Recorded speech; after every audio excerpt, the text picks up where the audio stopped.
Boa noite, queridos amigos do Centro Espírita Deolindo Alves. Mais uma vez, estamos aqui conectados através desse nosso canal de comunicações para abordarmos os ensinamentos do Mestre Jesus através do Evangelho segundo o Espiritismo, codificado por Allan Kardec. Vamos primeiramente agradecer ao plano espiritual, que sempre nos acompanha, nos intui, nos ajuda ao entendimento daquilo que é necessário e essencial. Agradecer aos dirigentes dessa casa espírita pela oportunidade dessa atividade e pedir ao plano espiritual que a gente possa ser hoje um bom instrumento na abordagem do tema de hoje e das reflexões que a gente possa fazer a partir daí. E para iniciarmos então, já vamos apresentar a vocês a nossa proposta de hoje. É uma abordagem do capítulo 10 do Evangelho segundo o Espiritismo, cujo tema, Bem-aventurados os misericordiosos. E, como vamos abordar a parte inicial desse capítulo, tema central do nosso bate-papo hoje, o perdão. Muito bem. Primeiramente, só conceituar o que a gente chama de misericórdia. Misericórdia é uma palavra que ela tem origem latina. Ela é a junção de duas palavras, né? Miserere, que é ter compaixão, e cordis, coração. Ter compaixão do coração, que significa ter a capacidade de sentir aquilo que outra pessoa sente. O sentimento que nos coloca próximos da solidariedade, né? De sermos solidários uns com os outros. Muito bem.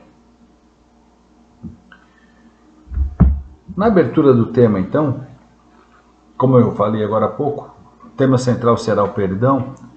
Eu gostaria de propor a vocês um pequeno exercício de imaginação. Imagine que estamos lá nos tempos em que Jesus esteve entre nós, após um dia longo de atividades de pregação, de cura, de consolo às pessoas que sofriam. Eles se reuniam na casa de Pedro. E lá na casa de Pedro trocavam as experiências do dia, tiravam dúvidas,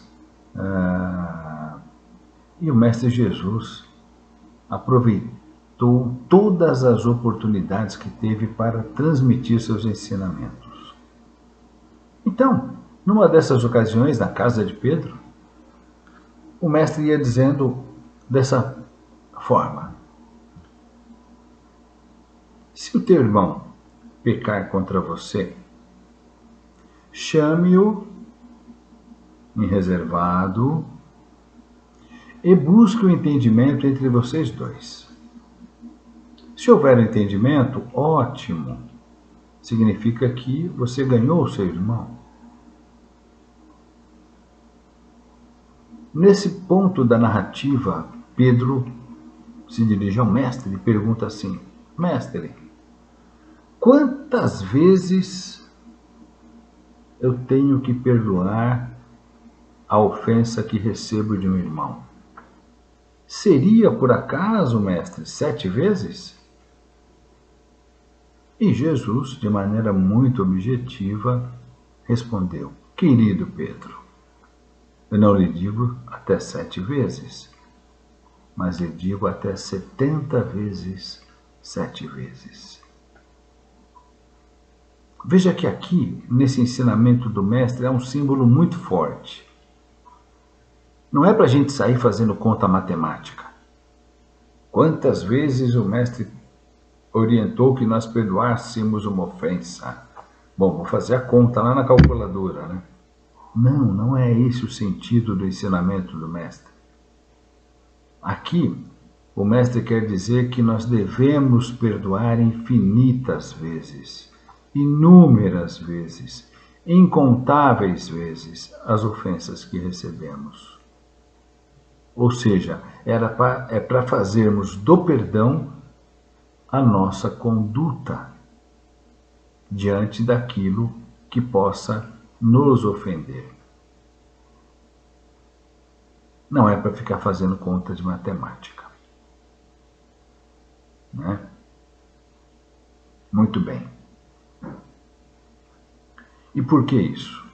Porque a misericórdia, junto com a mansuetude e a paz de espírito, são as virtudes que nos ajudam a bem conduzirmos a nossa vida em prol de nos tornarmos aquele homem de bem também declamado aqui no Evangelho. Porque vejam, qual seria o contrário do perdão? Então vamos lá. Perdoar para mim é difícil. Não consigo perdoar. Sobretudo se o perdão envolve o esquecimento da ofensa. Não esqueço. Muito bem. Mas para onde pode descambar essa postura de não adotar o perdão? Para a mágoa, para o ressentimento, para o sentimento de vingança e muitas vezes até para o ódio. Então vejam, não adotarmos o perdão significa que vamos entrar num caminho muito tortuoso da mágoa, do ressentimento, sentimento de vingança, do ódio. Ora, o Mestre nos ensinou a amarmos até os nossos inimigos. E como é que eu amo um inimigo? Certamente que não é igual ao amor que eu dedico a um amigo. Mas se eu puder, pelo menos, perdoar o meu inimigo, aquele suposto inimigo, ou meu adversário, já é uma forma de praticarmos esse amor ensinado pelo Mestre. E se o Mestre nos ensinou o amor, como que podemos abrir mão da prática do perdão? E colocarmos o que no lugar? Sentimentos ruins. Então vamos ter que buscar um entendimento de como vamos praticar esse perdão ensinado pelo Mestre. O primeiro passo é compreendermos o que quer dizer esquecimento da ofensa. Esquecimento da ofensa não é fingir que aquilo não aconteceu, porque aconteceu algo que nos feriu. Isso é fato. Então, o esquecimento da ofensa não é fingir que nada aconteceu. Apagar aquele instante da nossa história. Não dá para apagar o que aconteceu. Mas esquecimento da ofensa é não deixarmos que aquele sentimento que nos corrói por dentro se manifeste novamente. Eu posso até lembrar de um fato infeliz, de algo que alguém me fez que não foi bom, mas no sentido de buscar entendimento, algum aprendizado, mas não remoer o sentimento. No momento em que nós conseguimos lembrar de um fato, como quem olha uma cicatriz que já não dói, então é um sinal de que já estamos a caminho desse esquecimento da ofensa. A cicatriz está lá, mas ela já não dói. Eu lembro do fato, mas o fato já não gera em mim aquele sentimento de mágoa, de raiva, de ódio. A gente lembra porque foi um fato, mas não deixa que os sentimentos ruins se manifestem. Outra coisa importante sobre a prática do perdão. Normalmente existem duas formas de se perdoar, né? Tem aquela situação em que eu digo assim: perdoo, mas não quero ver você nunca mais na minha frente. Perdoo, mas não quero vê-lo nem pintado de ouro. É um dito popular, inclusive. Ou, quando nós dizemos que perdoamos, impondo condições humilhantes àquele que nos ofendeu, dificultando, inclusive, essa reparação e uma possível reconciliação. Toda vez que eu boto uma condição humilhante para conceder o meu perdão, significa que eu não estou perdoando. Eu estou enaltecendo o meu orgulho próprio. E nós sabemos que o orgulho e o egoísmo são as duas maiores causas dos nossos sofrimentos. São elas que mais nos desviam do caminho das virtudes e do amor preconizado pelo Mestre. Muito bem, então o perdão verdadeiro é aquele que vem de dentro de nós. E eu não preciso esperar que a pessoa que me ofendeu venha pedir perdão. Talvez ela nem saiba que me ofendeu. Talvez nem saiba a extensão do mal que me causou. Então eu tenho que dar esse passo de maneira espontânea, com boa vontade. E por que isso deve ser feito? Porque o perdão liberta. O perdão liberta, primeiramente, o ofendido da mágoa. Sim. Quando a gente diz que perdoa alguém, não quer dizer que aquela pessoa não seja responsável pelos seus atos. Ela continuará responsável por tudo que ela fez. Mas a prestação de contas dela não é conosco, é com Deus. Como a nossa prestação de contas também é com Deus. Então o perdão verdadeiro é aquele que vem de dentro de nós. Alguns poderiam dizer o seguinte: ok, já compreendi que eu preciso perdoar, mas e se a pessoa não está mais aqui entre nós? Vamos imaginar algumas situações possíveis. Alguém que desencarnou. Ora, desencarnou, mas continua espírito. A gente pode, nas nossas orações, manifestarmos um pedido de perdão ou a concessão de um perdão a um irmão desencarnado, para que ele possa, inclusive, seguir a sua trajetória de espírito em paz, a caminho da luz, desacorrentado dessa mágoa, desse ressentimento ou do sentimento de culpa, não é? É uma forma. Outra situação, não tenho mais contato com a pessoa que me magoou ou que eu magoei. Ela mudou de cidade, mudou de telefone, não sei mais onde está, não tenho como fazer contato com ela e verbalizar esse perdão. Novamente, nas minhas orações eu posso pedir esse perdão ou conceder esse perdão. Posso, inclusive, pedir a intercessão do meu anjo de guarda para que seja o intermediário desse assunto, né? O importante é fazê-lo. O importante é a prática desse perdão. O outro ensinamento do Mestre vai dizer assim: reconcilia-te com o teu adversário enquanto ainda estás a caminho com ele. Aqui é um recado muito direto para que a gente observe na nossa vida cotidiana se estamos guardando mágoas ou gerando ofensas na nossa trajetória. A gente muitas vezes vive uma vida corrida e não tem tempo para refletir sobre isso.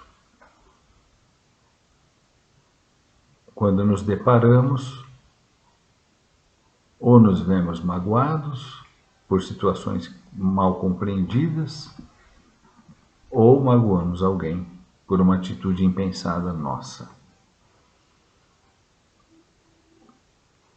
E aqui o Mestre é muito claro quando diz: antes até mesmo de nós fazermos a nossa oferta a Deus, os judeus na antiguidade faziam oferendas através do sacrifício de animais. Hoje a gente não faz mais isso, mas o Mestre nos ensina que o sacrifício mais agradável a Deus é quando abrimos mão dos nossos ressentimentos. Olha que coisa bonita. Abrimos mão das nossas mágoas. Perdoamos os nossos semelhantes. Deixamos que eles sigam as suas trajetórias em paz. E avaliamos se somos nós os ofensores, que a gente possa tentar reparar aquele erro. Vamos seguir o exemplo de Santo Agostinho, certa feita, perguntado sobre qual seria o meio mais prático e eficaz para a gente se melhorar nessa vida e resistir ao arrastamento do mal. Ele respondeu da seguinte maneira, isso está lá no Livro dos Espíritos, questão 919. Ele respondeu assim: um sábio da antiguidade já vos disse, conhece-te a ti mesmo. E aí ele complementa, diz assim: fazei o que eu fazia quando vivia na terra. No fim de cada dia, interrogava minha consciência. Passava em revista o que havia feito e me perguntava a mim mesmo se não tinha faltado ao cumprimento de algum dever, se ninguém teria tido motivo para se queixar de mim.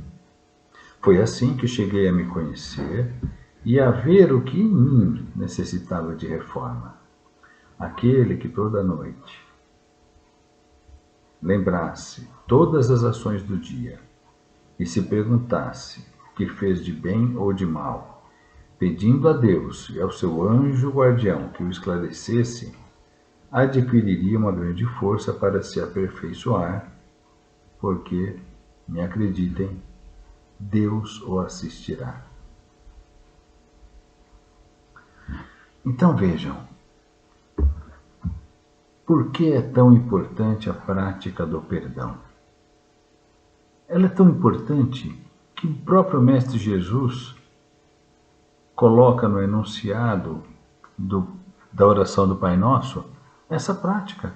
É que a gente muitas vezes declama o Pai Nosso sem prestar muita atenção, mas lá no Pai Nosso a gente declama: perdoai as nossas ofensas, assim como nós perdoamos aqueles que nos ofendem.